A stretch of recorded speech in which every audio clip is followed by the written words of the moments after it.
الحمدللہ رب العالمین والعاقبۃ للمتقین والصلاة والسلام علی افضل الانبیاء والمرسلین محمد وعلی آلہ وصحبہ ومن تبعہم بإحسان الی یوم الدین۔ سبحانک لا علم لنا الا ما علمتنا انک انت العلیم الحکیم۔ اللہم علمنا ما ینفعنا وزدنا علما۔ اللہم صلی علی محمد وعلی آل محمد وبارک وسلم علیہ۔ عزیز بھائیو، الحمدللہ حضرت امام ترمذی رحمۃ اللہ تعالی علیہ کی کتاب شمائل النبی صلی اللہ علیہ وسلم کے درس کا ہم نے آغاز کیا ہوا ہے، اور اللہ کے توفیق سے آج ہم اس کتاب کے 10 نمبر چیپٹر کو شروع کریں گے۔ اس کتاب میں امام ترمذی رحمۃ اللہ تعالی علیہ نے نبی کریم صلی اللہ علیہ وسلم کی ذات کے متعلق، یعنی جو آپ کی خلقی سیرت ہے وہ، اور جو آپ کی خلقی سیرت ہے وہ۔ خلقی سیرت کا جب ہم کہتے ہیں تو اس سے مراد رسول اللہ صلی اللہ علیہ وسلم کا ظاہری حسن و جمال، آپ صلی اللہ علیہ وسلم نے کیا چیزیں استعمال کیں، کیسے کپڑے پہنے، رسول اللہ صلی اللہ علیہ وسلم کا رہنا سہنا کیسے تھا، اللہ کے رسول صلی اللہ علیہ وسلم کا کھانا پینا کیسا تھا۔ تو یہ چیزیں جو ہیں یہ خلقی سیرت کے اندر آتی ہیں، اور خلق جو ہے وہ انشاءاللہ آگے ہم شروع کریں گے۔ خلق کے اندر رسول اللہ صلی اللہ علیہ وسلم کا اخلاق، رسول اللہ صلی اللہ علیہ وسلم کے معاملات جو ہیں وہ انشاءاللہ آئیں گے۔ آج یہ جو باب ہم شروع کرنے لگے ہیں، امام ترمذی رحمۃ اللہ تعالی علیہ نے یہ باب قائم کیا ہے، باب ما جاء فی خف رسول اللہ صلی اللہ علیہ وسلم۔ خف کہتے ہیں یہ جو ہم ساکس پہنتے ہیں نا، اسی طرح کے ہمارے ہاں بھی ہیں چمڑے کے، لیدر کے جو ہیں وہ موزے پہنے جاتے ہیں پاؤں کے اوپر، سردی سے بچنے کے لیے یا پاؤں کی حفاظت کے لیے، تو ان کو موزے بھی کہتے ہیں، اور وہ ساکس کی طرح کے ہوتے ہیں، لیکن وہ لیدر کے بنے ہوئے ہوتے ہیں، لیدر کے چمڑے کے بنے ہوئے ہوتے ہیں۔ اور خف جو ہے اس کی جمع جو ہے وہ خفاف ہے، اور یہ یعنی پورے جو آپ کا قدم ہوتا ہے، جو آپ کا پاؤں ہوتا ہے، جو آپ کا فٹ ہوتا ہے، پورے قدم کو وہ کور کیے ہوئے ہوتے ہیں، اس کو کور کیا ہوتا ہے۔ اور اس میں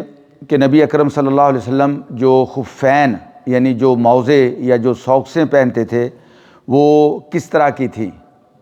تو امام ترمذی رحمۃ اللہ تعالی علیہ نے اس میں جو پہلی حدیث بیان کی ہے، اس کتاب کی 73 نمبر حدیث ہے، قال حدثنا حناد بن سری۔ حضرت امام ترمذی فرماتے ہیں کہ ہمیں حدیث بیان کی حناد بن سری نے، اور وہ کہتے ہیں کہ ہمیں حدیث بیان کی وقی نے، اور وہ بیان کرتے ہیں دلہم سے، دلہم ابن صالح سے، اور وہ حجیر ابن عبداللہ سے بیان کرتے ہیں، اور وہ ابن بریدہ سے، اور ابن بریدہ جو ہیں وہ اپنے والد سے، اور وہ بیان کرتے ہیں کہ ان النجاشیہ، کہ نجاشی رضی اللہ تعالی عنہ نے اہدی للنبی، ہدیہ دیا نبی صلی اللہ علیہ وسلم کو۔ ہدیہ سے مراد کیا ہے؟ اہدا گفٹ دیا للنبی صلی اللہ علیہ وسلم، نبی اکرم صلی اللہ علیہ وسلم کو، خفینی، دو موزے، دو جو ہے وہ چمڑے کے بنے ہوئے موزے جو ہیں وہ ہدیہ دیا، گفٹ دیا، اسودینی، اور فرمایا ان کا رنگ جو تھا وہ بلیک تھا، بلیک رنگ تھا، ساذجینی فلبسہما ثم توضأ ومسح علیہما۔ وہ فرماتے ہیں کہ وہ بالکل سمپل، یعنی ان کے سازج کا مطلب کیا ہوتا ہے؟ سازج کا مطلب یہ ہوتا ہے کہ ان کے اوپر کوئی جو ہے وہ پھول وغیرہ نہیں بنے ہوئے تھے، کوئی ڈیزائن نہیں بنا ہوا تھا، اس کے اوپر کسی قسم کا ڈیزائن نہیں بنا ہوا تھا۔ تو وہ دو موزے حضرت نبی اکرم صلی اللہ علیہ وسلم کو نجاشی نے جو ہے وہ دیے تحفہ کی شکل میں۔ فلبسہما، نبی اکرم صلی اللہ علیہ وسلم نے ان کو پہنا،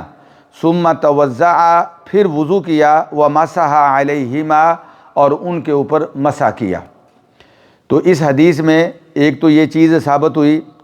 کہ نجاشی جو تھے یہ حبشے کے بادشاہ تھے، نجاشی جو تھے یہ حبشے کے بادشاہ تھے، اور یہ جس طرح کیسر روم کے بادشاہ کو کہا جاتا تھا، کسریٰ جو ہے وہ ایران کے بادشاہ کو کہا جاتا تھا، اس طرح حبشہ یہ جو افریقہ کا علاقہ تھا، آج ایتھوپیا جو ہے یہاں پہ، اور یہ کینیا اور ایتھوپیا اور صومالیہ، یہ سارا علاقہ جو ہے یہ حبشہ کا علاقہ تھا۔ تو یہاں کا جو بادشاہ ہوتا تھا، جو کنگ ہوتا تھا، اس کو نجاشی کہا جاتا تھا، اس کا نام کیا ہوتا تھا؟ نجاشی، یعنی اس وقت کے جو بادشاہ ہوتے تھے ان کا یہ لقب تھا۔ روم کے جو بادشاہ تھے ان کو کیسر کہا جاتا تھا، جو ایران کا بادشاہ تھا اس کو کسریٰ کہا جاتا تھا، اور جو حبشے کا یعنی افریقہ کا جو علاقہ تھا اس کا جو بادشاہ کنگ تھا اس کو نجاشی کہا جاتا تھا۔ اور اس کا اصل نام جو تھا وہ تھا اصحمہ، اصل نام کیا تھا؟ اصحمہ۔ اور یہ نبی اکرم صلی اللہ علیہ وسلم پہ ایمان لے کے آئے تھے۔ جب مسلمان پہلی دفعہ ہجرت کر کے مکہ سے جو ہے یہ حبشہ تشریف لے گئے، تو وہاں پہ جب حبشہ میں قریش مکہ سے بھی کچھ لوگ گئے، انہوں نے جا کے نجاشی کو شکایت کی کہ یہ لوگ دیکھو، یہ ہمارے بھاگے ہوئے لوگ ہیں، مکے سے آئے ہیں، تو یہ آپ کے پاس آ کے انہوں نے پناہ لیا، ان کو نکالو یہاں سے، ان کو واپس کرو۔ تو نجاشی نے اس وقت مسلمانوں کے جو ڈیلیگیشن تھا، مسلمانوں کا جو اس وقت جو لوگ ہجرت کر کے آئے تھے ان کے جو سربراہ تھے ان کو بلایا کہ آپ اپنا موقف پیش کریں کہ یہ قریشی جو ہیں یہ آپ کے بارے میں یہ بات کہہ رہے ہیں۔ تو اس وقت حضرت جعفر جو تھے یہ حضرت علی رضی اللہ تعالیٰ عنہ کے بھائی تھے، جعفر ابن ابی طالب، تو ان کا نام جعفر الطیار بھی ہے۔ اور جعفر الطیار ان کو کیوں کہا جاتا ہے کہ جہاد کرتے ہوئے ان کے دونوں بازو جو ہیں وہ کٹ گئے تھے، اور نبی اکرم صلی اللہ علیہ وسلم نے فرمایا کہ میں نے جعفر کو دیکھا ہے کہ وہ کٹے ہوئے بازو جو اس کے کٹ گئے تھے، لیکن اللہ تعالیٰ نے اس کو 2 پر دے دیے ہیں، اور وہ 2 پروں کے ساتھ جنت میں پرواز کر رہا ہے، جنت کے باغوں میں پرواز کر رہا ہے، اس لیے ان کا نام رکھا گیا جعفر الطیار۔ تو حضرت جعفر ابن ابی طالب رضی اللہ تعالی عنہ جو ہیں ان کو بلایا اور بلا کے پوچھا کہ بتاؤ تمہارا موقف کیا ہے؟ تو انہوں نے کہا کہ دیکھو ہمارے پاس ایک نبی تشریف لائے ہیں، انہوں نے اللہ کا دین پیش کیا ہے، اور وہ جو دین ہے اس کا انہوں نے خلاصہ پیش کیا، اور اس خلاصے میں انہوں نے سورہ مریم کی تلاوت کی، سورہ مریم کی تلاوت کی۔ اور سورہ مریم میں آپ جانتے ہیں کہ اللہ تعالیٰ نے حضرت مریم علیہ السلام کا قصہ بیان کیا ہے کہ حضرت مریم علیہ السلام کو اللہ تعالیٰ نے عیسیٰ علیہ السلام عطا کیے بغیر باپ کے، ٹھیک ہے نا، وہ سارا وذکر مریم وذکر فی الکتاب مریم اذ انتبذت من اہلہا مکانا شرقیہ، وہ سارا قصہ اللہ تعالیٰ نے قرآن میں بیان کیا ہے کہ کیسے اللہ نے فرشتہ بھیجا، اور اس فرشتے نے حضرت مریم علیہ السلام کے جسم میں اللہ کی طرف سے روح کو پھونکا، اور پھر وہ جو روح تھی بغیر باپ کے اللہ تعالیٰ نے عیسیٰ علیہ السلام کو پیدا کیا۔ اور حضرت مریم علیہ السلام جو تھی وہ یعنی بڑی نیک، بڑی عابدہ، بڑی زاہدہ، بڑی اللہ کی عبادت کرنے والی، بڑی اللہ کی ولیت اللہ تھی، اور ان کا ایک بڑا مقام تھا پورے معاشرے کے اندر، پوری سوسائٹی کے اندر، لوگ پورے خاندان کی جو ہے وہ عزت کرتے تھے۔ اب جب اللہ تعالیٰ نے پیٹ کے اندر بچہ پیدا کر دیا تو اب وہ شرم کی وجہ سے اپنی قوم کے پاس نہیں جاتی،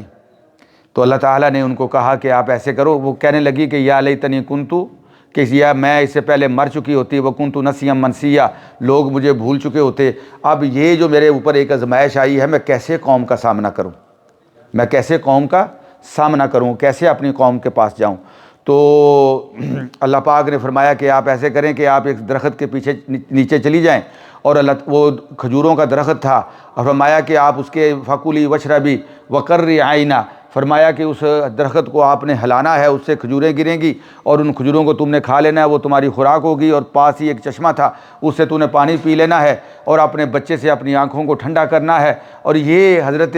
مریم علیہ السلام کے ساتھ اللہ تعالیٰ کا سارا معاملہ، میں آپ کو شارٹلی بتا رہا ہوں، سارا معاملہ پہ اللہ تعالیٰ نے اس قصے میں بیان کیا ہے۔ اور آگے جا کے اللہ تعالیٰ نے فرمایا کہ اب آپ ایسے کرو کہ اس کو لے کے اپنی قوم کے پاس جاؤ، اپنی قوم کے پاس جاؤ، اور جب قوم کے پاس جانا اور لوگ پوچھیں گے یا اخت ہارون ما کان ابوک امرأ سوء وما کانت امک بغیہ، اے ہارون کی بہن، اے مریم، نہ تو تیرا باپ غلط تھا، نہ تیری ماں بد کردار تھی، اتنے اعلیٰ خاندان سے یہ کیا اپنے ساتھ جو ہے یہ بچہ اٹھا کے لائی ہے؟ تیری تو شادی بھی نہیں ہوئی، یہ بچہ کہاں سے لے کے آئی ہے؟ یا اخت ہارون ما کان ابوک امرأ سوء وما کانت امک بغیہ فاشارت الیہ قالوا کیف نکلم من کان فی المہد صبیا۔ تو حضرت مریم علیہ السلام نے کیا کیا؟ وہ جو بیٹا عیسیٰ علیہ السلام گود میں اٹھائے ہوئے تھے اس کی طرف اشارہ کر دیا، کہا مجھ سے نہ پوچھو، مجھے اللہ نے حکم دیا تھا کہ آپ نے نہیں جواب دینا، آپ نے اپنی جو ہے وہ برات جو ہے وہ ظاہر نہیں کرنی، آپ نے اپنے بارے میں جو ہے وہ نہیں بتانا کسی کو، آپ نے خاموشی اختیار کرنی ہے، اور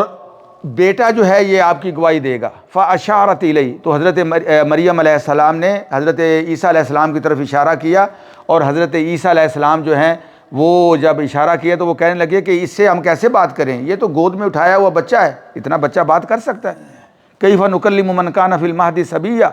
کہ جو بچہ گود میں ہے وہ کیسے بات کر سکتا ہے؟ تو وہاں پہ اللہ تعالیٰ نے حضرت عیسیٰ علیہ السلام کو بولنے کی قوت عطا کی، وہ گود میں بالکل چند دنوں کے بچے تھے۔ تو قال انی عبد اللہ آتانی الکتاب وجعلنی نبیا، تو انہوں نے کیا کہا کہ میں اللہ کا بندہ ہوں اور اللہ تعالیٰ نے مجھے نبوت عطا کی ہے، مجھے اللہ نے کتاب دی ہے اور اللہ نے مجھے نبی بنایا ہے۔ آتانی الکتاب وجعلنی نبیا وجعلنی مبارکا اینما کنت واوصانی بالصلاۃ والزکاۃ ما دمت حیا، اللہ نے مجھے بابرکت بنایا ہے، مجھے نماز کا حکم دیا ہے، مجھے زکوٰۃ کا حکم دیا ہے جب تک میں زندہ رہوں، اور اپنی والدہ کے ساتھ نیکی کا، حسن سلوک کا مجھے اللہ تعالیٰ نے حکم دیا ہے۔ تو اب جب حضرت عیسیٰ علیہ السلام نے بول کے یہ باتیں کیں تو یہ سارا واقعہ سورہ مریم کے اندر آتا ہے، اور حضرت جعفر نے سورہ مریم کی تلاوت کی، تو یہ نجاشی جو تھا اس وقت یہ کرسچن تھے، عیسائی تھے، ٹھیک ہے؟ تو جب یہ سورہ مریم کی تلاوت کر رہے تھے حضرت جعفر، تو ان کی آنکھوں سے آنسو جاری تھے، اور انہوں نے کہا کہ اللہ کی قسم حضرت عیسیٰ علیہ السلام وہی ہیں جو اللہ تعالیٰ نے فرمایا ہے، اس سے ایک ذرہ بھی زیادہ نہیں اور اس سے ایک ذرہ بھی کم نہیں۔ عیسائیوں کا حضرت عیسیٰ علیہ السلام کے بارے میں کیا عقیدہ ہے کہ وہ اللہ کے بیٹے ہیں۔ وقالت النصارى المسیح ابن اللہ، عیسائی کیا کہتے ہیں کہ مسیح جو ہیں وہ کون ہیں؟ اللہ کے بیٹے ہیں، لیکن قرآن یہ کہتا ہے کہ میں اللہ کا بیٹا نہیں ہوں، میں جو ہے وہ اللہ کا نبی ہوں، انی عبد اللہ، میں اللہ کا بندہ ہوں،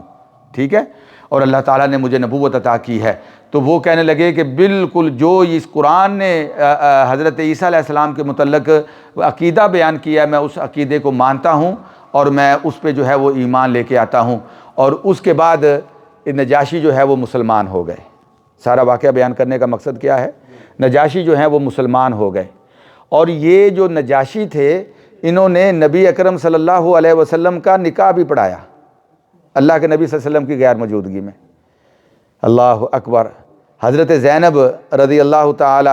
عنہا، ان کا نکاح جو ہے وہ اللہ تعالیٰ نے آسمانوں پہ پڑھایا، حضرت زینب کا نکاح اللہ تعالیٰ نے آسمانوں پہ پڑھایا، اور ایک نبی اکرم صلی اللہ علیہ وسلم کی اہلیہ کا نکاح حضرت نجاشی نے پڑھایا، اور حضرت نجاشی جو ہیں وہ مسلمان ہو گئے اور مسلمان رہے، اور اسلام کے اوپر ان کی وفات ہوئی، اور اس لیے جب وہ فوت ہوئے تو نبی اکرم صلی اللہ علیہ وسلم نے ان کا غیبانہ نماز جنازہ پڑھا۔ جب اللہ کے نبی صلی اللہ علیہ وسلم کو پتہ چلا کہ نجاشی فوت ہو گئے ہیں تو اللہ کے نبی صلی اللہ علیہ وسلم نے صحابہ کرام رضوان اللہ علیہم اجمعین سے کہا کہ آؤ اپنے بھائی کے لیے نماز جنازہ پڑھو، وہ اللہ کو پیارا ہو گیا ہے، وہ فوت ہو گیا ہے۔ تو نبی اکرم صلی اللہ علیہ وسلم نے نماز جنازہ پڑھائی غیبانہ، صحابہ کرام رضوان اللہ علیہم اجمعین نے حضرت نبی اکرم صلی اللہ علیہ وسلم کے پیچھے نجاشی کی رضی اللہ تعالی عنہ غیبانہ نماز جنازہ پڑھی۔ تو یہ جو نجاشی تھے انہوں نے نبی اکرم صلی اللہ علیہ وسلم کو وہاں سے گفٹ بھیجا۔ گفٹ کیا تھا؟ 2 موزے، ایک ایک پاؤں کا ایک ایک موزہ، اور وہ جو موزے تھے وہ بلیک کلر کے تھے، ہیں جی، چمڑے کے بنے ہوئے تھے، اور بالکل سمپل تھے، ان کے اوپر کوئی ڈیزائن پھول وغیرہ نہیں بنے ہوئے تھے، کوئی نقش و نگار نہیں تھا، بالکل سمپل تھے۔ ساذجین کا مطلب ہوتا ہے بالکل سمپل تھے۔ اور یہاں سے اس حدیث میں یہ بھی مسئلہ واضح ہوتا ہے کہ نبی اکرم صلی اللہ علیہ وسلم نے ان موزوں کو وضو کر کے پہنا تھا، وہ موزوں کو وضو کر کے پہنا تھا، اور پھر نبی اکرم صلی اللہ علیہ وسلم نے دوبارہ جب وضو کیا تو موزوں کو اتارا نہیں ہے بلکہ ان کے اوپر کیا کیا؟ مسح کیا۔ اور یہاں پہ یہ مسئلہ بھی واضح ہو گیا کہ اگر آدمی موزے جو ہے وہ وضو کر کے پہنتا ہے تو وہ اگر اپنے گھر میں ہے، فقہ کی زبان میں کہتے ہیں مقیم، ایک ہوتا ہے مسافر، ایک ہوتا ہے مقیم۔ اگر کوئی بندہ اپنے گھر میں ہو، اپنی سٹی میں ہو تو اس کو ہم کہیں گے مقیم، کہ وہ مسافر نہیں ہے۔ لیکن اگر کوئی بندہ ٹریولنگ پہ ہے، اپنے گھر سے باہر نکلا ہوا ہے اور وہ سفر کی حالت میں ہے تو اس کو ہم کہتے ہیں مسافر۔ جو مقیم ہے اس کے لیے جو ٹائم ہے موزوں کے اوپر، یہ میں ابھی آپ کو بتاتا ہوں، یا جرابوں کے اوپر مسح کرنے کا، وہ ہے 24 آور۔ ایک بندے نے صبح کی نماز سے پہلے جب وضو کیا اور وضو کر کے اس نے موزے پہن لیے، جرابیں پہن لی، اور اس کے لیے اب یہ ہے کہ وہ عشاء کی نماز تک ان کے اوپر مسح کر سکتا ہے، ان کے اوپر مسح کر سکتا ہے، لیکن شرط یہ ہے کہ اس کو اتارے نہ۔ اگر ایک دفعہ اتار دیا اور وضو اس کا جو ہے وہ چلا گیا تو پھر اس کو دوبارہ وضو کر کے پہننا پڑے گا۔ تو یہ مقیم کے لیے ہے، اور جو مسافر ہے اس کے لیے 3 دن ہے، کیونکہ سفر کے اندر مشکل ہوتا ہے تو اس کے لیے اور زیادہ آسانی دے دی گئی۔ تو یہ مسح جو ہے یہ دراصل ہماری شریعت کی جو آسانیاں ہیں، یہ ابھی رمضان کا مہینہ الحمدللہ آپ کو مبارک ہو، آج ہمارا پہلا روزہ ہے، اللہ کی توفیق سے اللہ پاک ہمارے رمضان کے روزے بھی قبول کرے، رمضان کی عبادات کو بھی قبول فرمائے، رمضان کے قیام کو بھی قبول فرمائے، صدقہ و خیرات کو بھی قبول فرمائے۔ اور یہ جو ایک گیسٹ ہے، ایک مہمان مہینہ ہے، گنتی کے جو دن ہیں، جب یہ گنتی کے دن جو ہیں ہم پورے کریں، ان کی تعداد مکمل کر لیں تو اللہ تعالی ہم سے راضی ہو چکا ہو، جہنم سے ہم آزاد ہو چکے ہوں، جنت کے وارث بن چکے ہوں، اور اللہ تعالی ہمیں ان لوگوں میں شامل کر چکا ہو جن کے لیے اللہ تعالی نے جہنم سے آزادی کے پروانے لکھ دیے ہیں، سرٹیفکیٹ جاری کر دیے ہیں کہ جن کی گردنیں جو ہیں یہ جہنم سے آزاد کر دی گئی ہیں۔ اللہ تعالی ہمیں ان لوگوں میں شامل کر دے۔ تو یہ جو رمضان کا مہینہ ہے، یہ اس میں اللہ تعالیٰ نے جب احکام بیان کیے، فرمایا یرید اللہ بکم الیسر ولا یرید بکم العسر، کہ ہماری شریعت کے اندر جو چیز ہے وہ آسانی ہے، اللہ آسانی کو سامنے رکھتے ہیں، اللہ ہمیں کسی تنگی کسی مشکل میں نہیں ڈالنا چاہتے۔ تو یہ موضوع کے اوپر جو مسح کا ہمیں جو آسانی پیدا کی گئی ہے، یہ کیوں پیدا کی گئی ہے؟ اس لیے کہ بار بار موضوع کا اتارنا، بار بار موضوع کا پہننا یہ مشکل ہو جاتا ہے، اور پھر بعض اوقات جب ننگے بندہ وضو کرتا ہے اور گیلے پاؤں کے اوپر جب بندہ جو ہے یہ موزے پہنتا ہے تو وہ پاؤں گیلے ہونے کی وجہ سے انفیکشن بھی ہو جاتا ہے، سکن کے اوپر پاؤں بھی خراب ہو جاتے ہیں۔ تو اس لیے موضوع کے اوپر جو ہے یہ نبی اکرم صلی اللہ علیہ وسلم نے مسح کیا۔ اب دوسرا جو مسئلہ جسے ہم فیس کرتے ہیں وہ یہ ہے جورابین، جراب، ساکس۔ اب چونکہ موزے جو ہیں ان کے اوپر مسح کی اجازت کیوں دی گئی؟ اس لیے کہ ان کا بار بار اتارنا اور پہننا جو ہے یہ مشکل تھا۔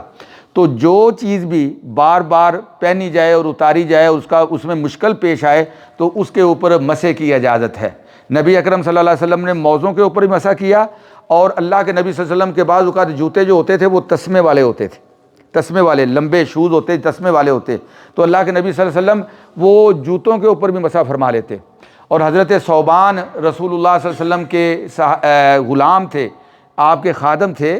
ان کا جو خدمت کا جو تھا نا نبی اکرم صلی اللہ علیہ وسلم کے لیے، وہ کیا تھا کہ وہ اللہ کے نبی صلی اللہ علیہ وسلم کے وضو کا، آپ صلی اللہ علیہ وسلم کے لیے وضو کا پانی لانا، لوٹے کے اندر آپ کو وضو کروانا، تو یہ اس کا جو ہے وہ اہتمام کرتے تھے۔ تو وہ بیان کرتے ہیں، امام البانی رحمۃ اللہ تعالی علیہ نے ایک کتاب لکھی ہے المسح علی الجوربین، جرابوں کے اوپر مسح کرنے کے بارے میں ساری حدیثیں انہوں نے اس میں بیان کی ہیں کہ اللہ کے رسول صلی اللہ علیہ وسلم کی جو سنت ہے، تو اس میں یہ حدیث ہے، اور یہ حدیث کی کتابوں میں بھی موجود ہے۔ حضرت ثوبان کہتے ہیں کہ میں ایک دفعہ اللہ کے نبی صلی اللہ علیہ وسلم کو وضو کرا رہا تھا، آپ نے جب وضو کر لیا، پاؤں میں نبی اکرم صلی اللہ علیہ وسلم نے ساکس پہنے ہوئے تھے، جرابیں پہنی ہوئی تھی، تو اللہ کے نبی صلی اللہ علیہ وسلم کی وہ ساکسیں اتارنے کے لیے میں نیچے جھکا تاکہ میں آپ کے پاؤں مبارک جو ہیں وہ ان کو بھی جو ہے وہ دھو دوں، تو نبی اکرم صلی اللہ علیہ وسلم نے فرمایا دعہما، اس کو چھوڑ دے، میں نے ان کو وضو کر کے پہنا ہے، میں نبی اکرم صلی اللہ علیہ وسلم نے ان کے اوپر مسح کر لیا۔ تو ساکسیں چونکہ علت وہی ہے، وجہ وہ ہے، ٹھیک ہے نا، وجہ وہ ہے، وجہ کیا ہے کہ بار بار اتارنا اور بار بار پہننا یہ مشکل ہے، اور اسی علت کی وجہ سے جو ہے خفین کے اوپر موزوں کے اوپر مسح کی اجازت دی گئی، اللہ کے نبی صلی اللہ علیہ وسلم نے مسح کیا، اور اسی علت کی وجہ سے جرابوں کے اوپر بھی مسح کی اجازت دی گئی، اور جرابوں کے اوپر مسح کرنا بھی جائز ہے۔ تو اس حدیث میں ہمارے سامنے جو بات آئی ہے، ایک تو اللہ کے نبی صلی اللہ علیہ وسلم کے جو خفین تھے، جو آپ کے موزے تھے، ان کا ذکر آ گیا کہ وہ کالے رنگ کے تھے اور بالکل سمپل سادہ تھے، ان کے اوپر کوئی نقش و نگار نہیں بنا ہوا تھا، کوئی پھول وغیرہ نہیں بنے ہوئے تھے۔ آج کل ویسے ساکسوں کے اوپر جو ہے وہ بہت سے ڈیزائن بنے ہوئے ہوتے ہیں، اور یہ ڈیزائن جو ہوتے ہیں یہ ہم پہنتے ہیں، لیکن کوشش یہ کرنی چاہیے کہ زیادہ اگر سمپل ہوں، اگر سادہ ہوں تو وہ زیادہ بہتر ہے۔ اچھا، اس حدیث میں ایک چیز یہ بھی آئی کہ اللہ کے نبی صلی اللہ علیہ وسلم جو ہیں وہ ہدیہ قبول فرما لیتے تھے، ہدیہ گفٹ جو ہے وہ قبول فرما لیتے تھے۔ اور اس حدیث میں ایک چیز یہ بھی آئی کہ اللہ کے نبی صلی اللہ علیہ وسلم جو تھے وہ بالکل بریک بینی میں نہیں جاتے تھے۔ یہ جو خفین تھے کس کے بنے ہوئے تھے؟ چمڑے کے۔ سمجھ آ گئی ہے نا؟ کس کے بنے ہوئے تھے؟ چمڑے کے۔ چمڑا جو ہوتا ہے وہ کس کا ہوتا ہے؟ جانور کا ہوتا ہے نا۔ تو اللہ کے نبی صلی اللہ علیہ وسلم نے یہ نہیں پوچھا بھئی یہ کون سا جانور ہے، ہیں جی، اس کو ذبح کیا گیا تھا کہ نہیں کیا گیا تھا، یہ اللہ کے نبی صلی اللہ علیہ وسلم ڈیٹیل میں نہیں گئے۔ آپ صلی اللہ علیہ وسلم کو گفٹ ملا، آپ صلی اللہ علیہ وسلم نے قبول کیا، پہن لیا۔ تو شریعت کے مسائل میں جتنا بندہ جو ہے وہ ڈیپلی جاتا ہے نا تو اتنا ہی وہ مشکل میں پڑ جاتا ہے۔ کل آپ نے سورہ بقرہ کی تلاوت سنی ہے نا، ہیں جی، تو سورہ بقرہ میں اللہ تعالیٰ نے بنی اسرائیل کا جو قصہ بیان کیا ہے کہ اللہ نے ان کو کیا حکم دیا تھا کہ گائے کو ذبح کرو، کیا کہا تھا؟ ان اللہ یامرکم ان تذبحوا بقرہ۔ اگر اللہ کے حکم مان لیتے، سمپل بات تھی، گائے کو ذبح کر دیتے، مسئلہ حل ہو جاتا، لیکن وہ ڈیٹیل میں جاتے گئے، وہ جو ہے وہ ڈیپلی کہ وہ جو بتائیں جی وہ کیسی گائے ہو، اس کا رنگ کیسا ہو، عمر کتنی ہو، کس طرح کی ہو، اس نے کھیتی باڑی میں استعمال ہوئی نہ ہو، کس نسل سے ہو، جیسے جیسے وہ پوچھتے گئے اللہ مشکل کرتا گیا، حتیٰ کہ وہ اللہ تعالیٰ نے جو آخر میں جا کے بات بیان کی نا کہ انہا بقرۃ صفراء فاقع لونہا تسر الناظرین قالوا ادع لنا ربک یبین لنا ما ہی ان البقرۃ تشابہ علینا وانا ان شاء اللہ لمہتدون قال انہ یقول انہا بقرۃ لا ذلول تثیر الارض ولا تسقی الحرث ولا مسلمۃ لا شیۃ فیہا قالوا الآن جئت بالحق فذبحوها وما كادوا یفعلون۔ اللہ اکبر۔ تو اللہ تعالیٰ ان کو مشکل میں ڈالتا گیا کہ وہ جو ہے وہ نہ تو کسی کنویں کے اندر استعمال ہوئی ہو، نہ کسی کھیتے باڑی میں استعمال ہوئی ہو، یعنی مشکل سے مشکل تر ہوتا گیا ان کے میں معاملہ۔ تو اس لیے نبی اکرم صلی اللہ علیہ وسلم نے ہمیں ایک بڑی سادی بات بیان کی ہے۔ نبی اکرم صلی اللہ علیہ وسلم نے فرمایا کہ یاد رکھو جو تم سے پہلے لوگ تھے ان کو کس چیز نے برباد کیا، کس چیز نے ہلاک کیا، کہ کثرت سوالہم، وہ سوال کویسچن بہت کرتے تھے، نبیوں سے بڑی بریک چیزیں ڈیٹیل پوچھتے تھے، اور فرمایا جب نبی ان کو ڈیٹیل بتاتے تو واختلافہم علی انبیائہم، پھر نبیوں کے ساتھ اختلاف کرتے، وہ اس بات کو مانتے نہیں تھے جو نبی نے بتائی ہوتی تھی، تو نتیجہ کیا نکلتا؟ تو اللہ تعالیٰ نے اس وجہ سے ان کو ہلاک برباد کر دیا۔ تو ہمارے لیے بھی یہ ہے کہ اللہ کے نبی صلی اللہ علیہ وسلم کی سنت میں نے آپ کے سامنے یہ رکھی ہے کہ آپ کو گفٹ ملا، آپ صلی اللہ علیہ وسلم نے قبول کیا، اور وہ موزے جو ہیں آپ نے پہن لیے، ڈیٹیل میں نہیں گئے، پوچھا نہیں ہے کہ یہ جی شرعی طریقے سے حلال ہوا تھا، کیا ہوا تھا۔ تو بہرحال جو جانور حلال ہیں، وہ حلال جانور اگر ذبح نہ بھی کیے گئے ہوں تو ان کا جو چمڑا ہوتا ہے، ان کا جو لیدر ہوتا ہے، جب اس کو رنگ دیا جاتا ہے، جب اس کے اوپر کلر لگا دیا جاتا ہے تو فقہا کہتے ہیں وہ پاک ہو جاتا ہے، وہ اس میں یہ نہیں ہے کہ اس کو شرعی طریقے سے ذبح کیا گیا، جو ذبح کیا جائے صرف اس کا چمڑا جو ہے جائز ہے، ایسی بات نہیں ہے۔ جو حرام جانور ہیں، مثلا کتا جو ہے اس کا چمڑا جو ہے وہ جائز نہیں ہے، کتے کا چمڑا جائز نہیں ہے، تو جو حرام جانور ہیں ان کا چمڑا جائز نہیں ہے۔ تو بعض علماء یہ کہتے ہیں کہ اگر ان کو بھی رنگ لیا جائے تو وہ بھی جائز ہو جاتا ہے، لیکن بہرحال احتیاط کا پہلو یہی ہے کہ جو حلال جانور ہیں اگر وہ ذبح کیے ہوں یا نہ بھی ذبح کیے گئے ہوں تو ان کا چمڑا جو ہوتا ہے وہ رنگنے سے پاک ہو جاتا ہے۔ تو اللہ کے نبی صلی اللہ علیہ وسلم کا یہ جو ہے عمل ہمارے سامنے آیا۔ اچھا،